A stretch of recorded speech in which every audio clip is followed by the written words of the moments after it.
Hello everyone, thank you so much for joining into this Make Your Case presentation. My name is Nadine LaRue. For any questions, comments, or concerns regarding this presentation, please reach out via email at nadinelarue.business@gmail.com. As for my peers taking the same course, please use the comments section to answer one of the two questions as required for this assignment. Without further ado, let's view the case Kirby versus Sega of America Incorporated. A celebrity sued distributors of video game alleging that in creating a character in the video game, the distributors misappropriated her likeness and identity in violation of state and federal law. The distributors moved for summary judgment, asserting the First Amendment, providing a complete defense to each of the celebrity plaintiffs' claim. The trial court agreed, granted the motion, and subsequently awarded the distributors mandatory attorney's fees as prevailing parties under Civil Code Section 3344, Subdivision A. The court affirmed the judgment and remanded for a determination regarding the amount of attorney's fees. From 1986 to approximately 1995, appellant Kieran Kirby, professionally known as Lady Miss Kier, or Lady Kier, hereafter Kirby, was the lead singer of a retro funk dance musical group known as D-Light, which was popular in the early 1990s. D-Light made 5 albums, which were distributed and sold throughout the world. The band was best known for its song, Groove is in the Heart, from the first album released in 1990. The song's music video, which received extensive airplay on MTV, features band members clad in funky retro outfits, vivid graphics, groovy dance moves, a futuristic setting, and overall party feel. In addition to being a musician, Kirby is a dancer, artist, choreographer, and fashion designer. Kirby insists that as Lady Kier, she developed a specific, distinctive look. If a fashionable, provocative, and funky diva-like artistic character. Kirby claims her unique public identity, which combines retro and futuristic visual and musical styles, results from her signature costumes and lyrical expression. Kirby's costumes include platform shoes, knee socks, brightly colored, form-fitting clothes, and unitards, short pleated or cheerleader-type skirts, bare midriffs, crop tops with words or numeral written on the chest, space or other helmets, a blue backpack, and red-pink hair worn in a pageboy flip, held back by a headband, pigtails, and other styles. Her signature lyrical expression, which she introduces herself in the opening of the music video for Groove is in the Heart, and which is included in 3 of her songs, is Ooh La La. Kirby claims substantial, commercially valuable goodwill in her sound, appearance, persona, and likeness. D-Light disbanded by the mid-1990s. Since then, Kirby has been involved in preparing but has not released an album of her own and does not pursue publicity or grant press interviews.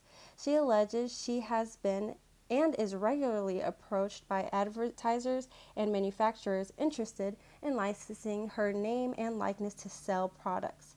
Kirby declines most offers but derives some income from commercial endorsements. Respondents are distributors of video game Space Channel 5, or SC5. SC5 was created from 1997 through 1999 by Takashi Yuda, an employee of Sega Japan, and was released in Japan in 1999.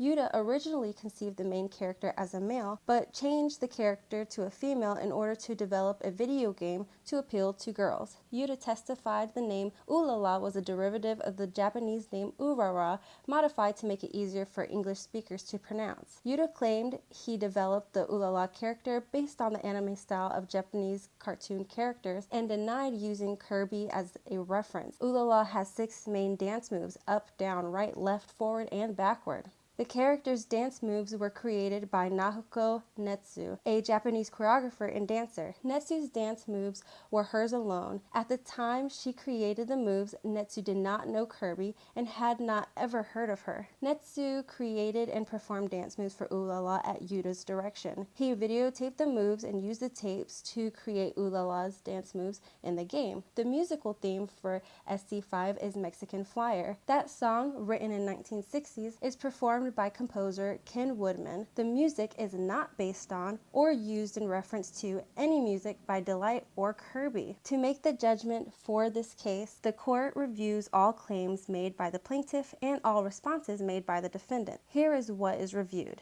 The game is set in outer space in the 25th century, features the computer-generated image of a young, fictional, elongated, and extremely thin female reporter named Ooh La La, who works for a news channel called Space Channel 5. In the game, Ooh La La wears a few different costumes, but is primarily seen in an almost entirely orange outfit, which includes a mid-drift exposing top bearing the numeral 5, a mini skirt, elbow-length gloves, and stiletto-heeled knee-high platform boots. Her hot pink hair is always worn in short pigtails placed high on the back of her head, and she wears a blue headset and jetpack and a blue gun holster strapped to her right thigh. Orange and blue were chosen as the primary colors for Ooh La La's costume because orange is the official color of Dreamcast and the corporate color of Sega Japan is blue. In the game, Ooh La La is dispatched to investigate an invasion of Earth by dance-loving aliens who shoot Earthlings with ray guns, causing them to dance uncontrollably. During her investigation, Ooh La La encounters the aliens and competitor reporters. The player attempts to have Ooh La La match the dance moves of the other characters. If successful, the player acquires points, eliminates certain characters, and causes others to become part of Ooh La La's dance troupe. The players move to higher levels of more difficult play until he or she reaches a final level and a surprise ending to Ooh La La's story. One character at the final level is known as Space Michael. It was created to resemble the celebrity Michael Jackson, who performed the character's voice and receives credit in the game. Several promotional products are associated with the game. Sega produced a giveaway promotional video with samples of music from SC5. Sega also sub-licensed the sale of 3 Ooh La La related products in the United States. 1, a strategy guide for playing SC5. 2, a lunchbox displaying characters from the game, including Ooh La La. And 3, a Hot Wheels car containing picture of Ooh La La. Respondent Sega of America Incorporated, or Sega, released a localized version of the game in North America in June 2000. The localized North American version differs from the Japanese version in that voices are different and the language is changed to English. In July 2000, Kirby was contacted by PD3 Toei Company, or PD3, a firm retained by a subsidiary of Sega Japan in connection with its effort to launch version of SC5 in England. PD3 was considering using one of several music videos or songs, including Groove is in the Heart, to promote the game. PD3 contacted Kirby to determine if she was interested in promoting SC5 in England and possibly Europe. Kirby was not. Under a license granted by Sega Japan, respondent THQ Incorporated, or THC, was authorized to release and market a handheld version of SC5 in June 2003 for use on the Nintendo Game Boy Advance platform. Later that year, respondent Agetec Incorporated, or Agetec, received Sega's authorization to market a special edition of the game for the PlayStation 2 platform. The 6 claims of the plaintiff are: 1, common law infringement of the right of publicity; 2, misappropriation of likeness; 3, violation of the Lanham Act; 4, unfair competition; 5, interference with prospective business advantage; and 6, unjust enrichment.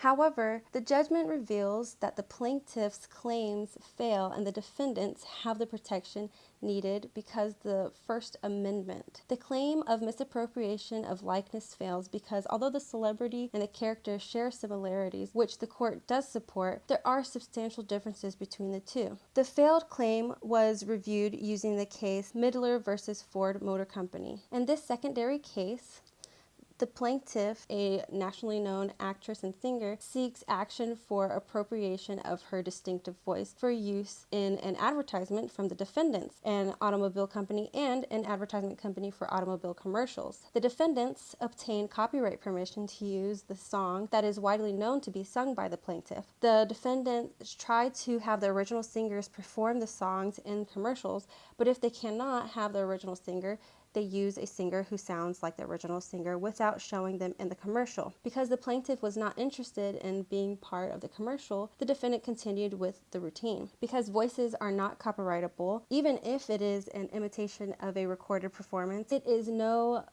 viability for copyright infringement. Because defendants had permission to use the song again, there was no viability for copyright infringement.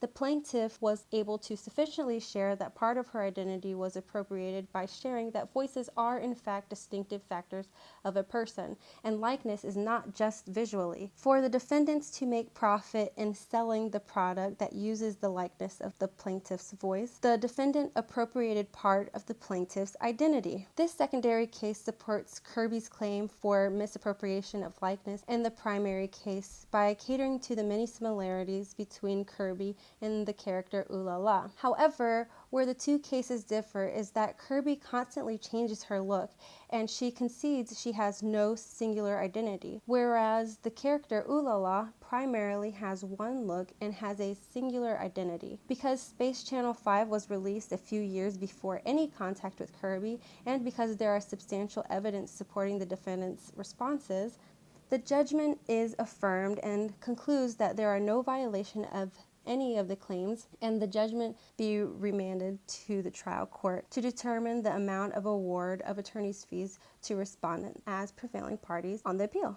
I hope the presentation was enlightening, and so I have these two questions for you to answer. With the knowledge of the primary case you have now, what parameters or precautions would you have followed if you were in the position of the plaintiff in the primary case? The plaintiff from the primary case alleged 6 claims.